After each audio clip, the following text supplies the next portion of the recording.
నీ పద్ధతేం బాలేదు జై. నా పద్ధత నేనేం చేసా? చూస్తున్నా, నీ తీరు నాకు ఎప్పటి నుంచో తేడాగానే ఉంది. నాకు అర్థం కాని విషయం ఏంటంటే, నేను నీకు ఎలా పడతాననుకుంటున్నావు?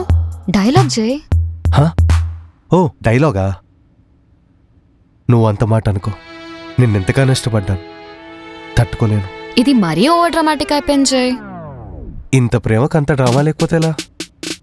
పోన్లే, ఇప్పుడు దాకా చేసింది ఎలా వచ్చింది? అట్లీస్ట్ బాగుంది, బట్ ఏదో మిస్ అవుతుంది. ఏముందిలే, నువ్వు సపోర్టివ్గా ఉన్నావుగా, సెట్ అయిపోతుందిలే. అవును, నీ గర్ల్ ఫ్రెండ్ ఉందా? ఉంది కదా, బాగుంటుందా? బ్రహ్మాండంగా ఉంటుంది. ఎక్స్టర్నల్ బ్యూటీ గురించి మాట్లాడుతున్నావా? లేదు, బోత్ ఎక్స్టర్నల్ అండ్ ఇంటర్నల్. ఎక్కడుంటుంది? ఇక్కడే. ఇక్కడంటే ఎక్కడ? నా ముందు కూర్చున్నావు కదా. డైలాగ్ కదా. సీరియస్గా చెప్తున్నా ఈ మాట.